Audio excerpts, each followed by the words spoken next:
নবীরা কাঁদছেন 1,25,000 পয়গম্বর। আমাদের নবীর সম্মান শুধু এখানে না, আল্লাহ আলামে আরওয়াতে যখন প্রচার করছিলেন, আলামে আরওয়াতে নবীরা চাইছিলেন আমাদের রাসূলের উম্মত হওয়ার জন্য। সেখানে তো কবুল হয় নাই। দুনিয়াতে একে একে আসার পরে সকল নবীরা কাঁদছেন, এমনকি মুসা আলাইহিস সালাম কাঁদছেন আমাদের মতো উম্মত হওয়ার জন্য। তাহলে আমাদের রাসূল মর্যাদা কত? উম্মতের মর্যাদা জানি। মুসা কাঁদছেন উম্মত হওয়ার জন্য, নবী হওয়ার জন্য। নবী না বানায় উম্মত বানাইতে খুশি হইতাম। যেমন মুসা আলাইহিস সালাম প্রতিদিন 101 বার কালাম হইতো আল্লাহর সাথে তুর পাহাড়। একদিন আল্লাহর সাথে কথোপকথনে বলতেছেন, তুকাল্লিমু আইয়ুহাল মুমিন আইয়ুহাল তুকাল্লিমু আহাদান গায়রি। প্রশ্ন করছে আল্লাহকে, তুকাল্লিমু আইয়ুহাল তুকাল্লিমু আহাদান গায়রি। হে আল্লাহ, আমি তো তোমার সাথে কথা বলতেছি। মুসা আলাইহিস সালাম ভাব, তুকাল্লিমু আইয়ুহাল তুকাল্লিমু আহাদান গায়রি।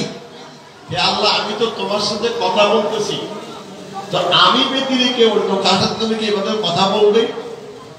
মুসা প্রশ্ন করতেছে কাকে? আমার কথা কি আপনারা বুঝেন? মুসা কোথায়, আপনার কোথায়, রাসূল কোথায়? কি বুঝেন? মুসা কল তুকাল্লিমু আইয়ুহাল তুকাল্লিমু আহাদান গায়রি। হে আল্লাহ, আমি তো তোমার সাথে কথা বলতেছি, তোমার লগে প্রতিদিন 101 বার কালাম হয়, তো এরকম কেউ কি তোমার সাথে কথা বলবো? প্রশ্ন করছে আল্লাহর কাছে। আল্লাহ বলছেন, আইনা আনতা ওয়া আইনা আনা। আল্লাহ প্রশ্ন করছেন, আইনা আনতা ওয়া আইনা আনা। বলো মুসা, তুমি কোথায়, আমি কোথায়? কথা বলতেছো শোনা না। তো মুসা মনে করছে যে আল্লাহ পাহাড়ের উপরে, মুসা পাহাড় নিচে। মুসার একটা ভাব। আল্লাহ বলছেন, আইনা আনতা ওয়া আইনা আনা। তুমি তো আমার সাথে কথা বলতেছো, আমি কথা বলতেছি, শোনো। বলো তুমি কোথায়, আমি কোথায়? আপনি পাহাড় উপর, আমি পানি। না, আনা ওয়ারাল হিজাব। তোমার মাঝে আমার পর্দা রয়ে গেছে। কত পর্দা? 70,000 হিজাব। বাইনি ওয়া বাইনাকা 70,000 হিজাব। তোমার সাথে আমার কথা হয় 70,000 পর্দার আড়াল থেকে। 70,000 পর্দার আড়াল থেকে। বাইনি ওয়া বাইনাকা 70,000 হিজাব। তোমার সাথে আমার কথা হচ্ছে 70,000 পর্দার আড়াল থেকে। মুসা মনে করছে পাহাড় উপরে আর পাহাড় পাদদেশে। বলো মুসা, একটা পর্দার দূরত্ব কত?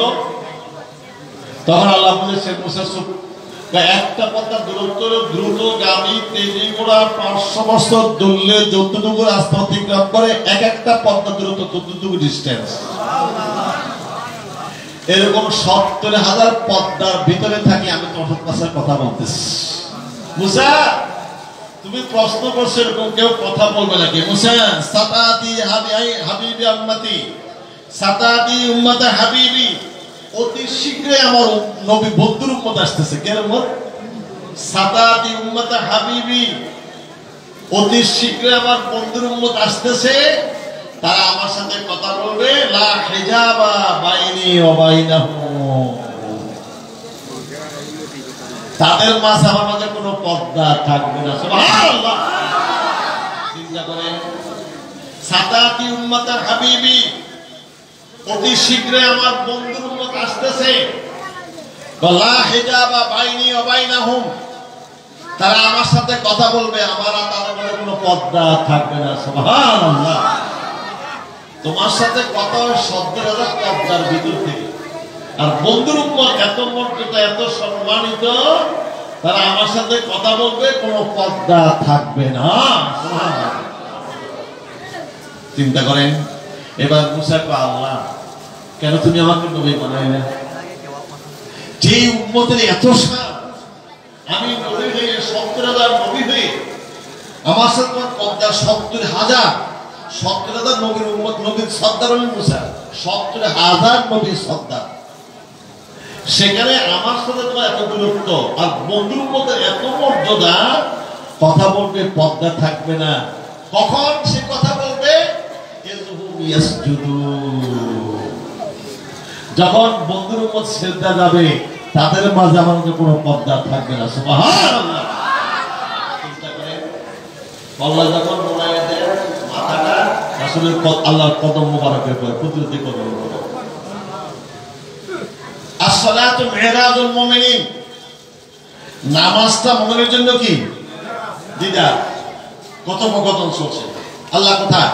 আনতা আবুদাল্লাহা কাআন্নাকা তারাহু ফাইন লাম তাকুন তারাহু ফাইন্নাহু ইয়ারাক। তখন আল্লাহর সামনে হাজির নাজির, বান্দার কোনো পর্দা, আল্লাহর সাথে তখন কোনো পর্দা থাকে না, দিদার চলছে, কথোপকথন চলছে।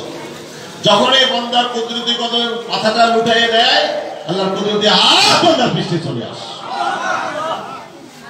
আপনাদের এলাকায় কদম বসি করেননি? করেন? করবেন, এটা সুন্নাত, এটা বেদাত না, সুন্নাত। মাথাটা উপরের দিকে রেখে বসে পায়ে হাত লাগিয়ে সময় দিবেন, কদম বসি হয়ে যাবে। করবেন, সাহাবারা রাসূলুল্লাহ করছেন, আবার সাহাবারা করছেন, ওদিকে দিলে লম্বা হয়ে যাবে। তো কদম বসি যখন ছাত্ররা করতে আসে, শিক্ষকদের মুরব্বীদেরকে পরীক্ষা দিতে যাবে, তখন মুরব্বীরা মাথায় হাত বুলায়, পিঠে হাত বুলায়, আল্লাহ তোমার জ্ঞান শক্তি বাড়ায় দেব, সুউচ্চ শিক্ষা দান করুক, ভালো রেজাল্ট করার তৌফিক দান করুক, দোয়া করেন না? আবার নতুন বড় যখন এলাকাতে বাড়িতে আসে, মুরব্বীদের কদম বসি করে, তখন হাত বুলায়, পিঠে হাত বুলায়, দাম্পত্য জীবন সুখময় করুক, নেক সন্তান দান করুক, এবং দোয়া করেন না? ঠিক তেমনি তো বান্দা যখন দুনিয়ায় সম্পূর্ণ পিছনে রেখে দুনিয়াকে পদধূলিত করে দিই, আল্লাহকে হাজির নাজির জেনে আল্লাহর কুদরতে সেজদা দেয়, ওই সময় বান্দার মধ্যে কোনো পর্দা থাকে না, সরাসরি কথা শুনতে আরম্ভ হয়ে যায় আল্লাহর সাথে কথা আসে। ওই সময় বান্দা যখন সেজদা করে, আল্লাহর কুদরতি হাত বান্দার পৃষ্ঠে চলে আসে। কুদরতি হাত বান্দার যখন পৃষ্ঠে আসে, বান্দার দিলটা নরম হয়ে যায়, চোখ দিয়ে ঝরঝর করে পানি দেখতে থাকে। হাদিসের ভাষায় জয়লা কুররাতু আইনি ফিস সালাত, নামাজে আমার চক্ষু শীতল হয়।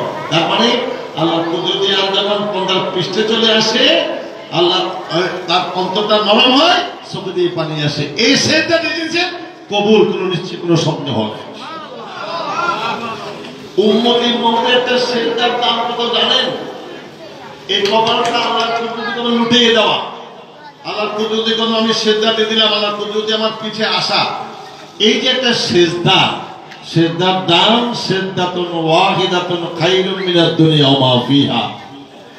একটা সেজদার দাম দুনিয়া ও দুনিয়ার মধ্যে যা আছে তার চেয়ে বেশি দামি একটা সেজদার দাম। সুবহানাল্লাহ।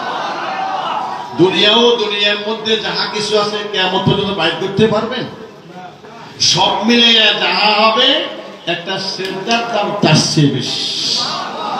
ইযহুম ইয়াসজুদুন, মুসা যখন আমার বন্ধুর উম্মত আমার কুদরতের সেজদা পড়বে, তখন বন্ধুর উম্মতের মাঝে আমার কোনো পর্দা থাকবে না, সরাসরি যোগাযোগ।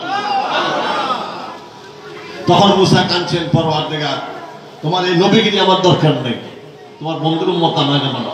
সুবহানাল্লাহ। আল্লাহ বলছেন সিলগালা হয়ে গেছে, সিলগালা পর্যন্ত মোহর মারা হয়ে গেছে, আর বাড়ানো কমানো রুফিয়াতুল কালাম, কলম উঠে ফেলছি, এটা রদ বদল হবে না। তখন মুসা কয় আল্লাহ তোমার বন্ধুর উম্মত কিন্তু দেখতাম চাই, এত সম্মান তাদের। সুবহানাল্লাহ। উম্মত তোমার মর্যাদা কি তুমি জানো? তোমার মর্যাদা তুমি জানো না, তুমি হতভাগা। আমি রাসূলের উম্মত, আমার মর্যাদা আমি নিজে জানি না। এই উম্মত দোজখে যাবে, হাতে কড়ি থাকবে না, পায়ে মেই থাকবে না, কোমরে জিঞ্জির থাকবে না। দোজখে যাবে আসামি, আসামি তো হাতে বাঁধ থাকে, পায়ে বাঁধ থাকে, কোমরে বাঁধা টাকা সেলখেরা নিয়ে যায়। কিন্তু উম্মতের মর্যাদা কত ছিলেন? দোজখে যাবে, হাতে কড়ি থাকবে না, কোমরে জিঞ্জির থাকবে না, হাত পায়ের মধ্যে বাঁধ থাকবে না।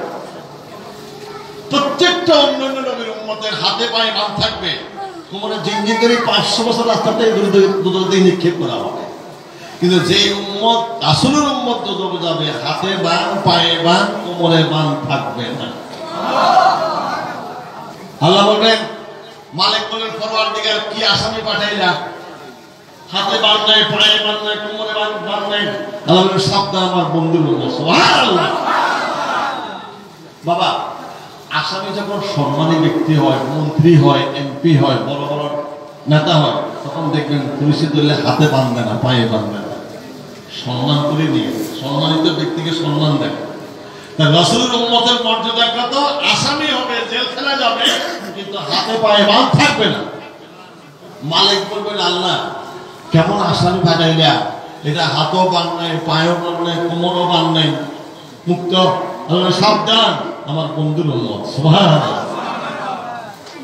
দাও আগুন জ্বালাও, কিন্তু 3টা জায়গায় আগুন জ্বালাতে পারবে না। সুবহানাল্লাহ। আসামি ঠিক আছে, শাস্তি দাও, আগুন জ্বালাও, 3 জায়গায় লাগাতে পারবে না আগুন। কোথায়? পায়ে, হাতে, চেহারা।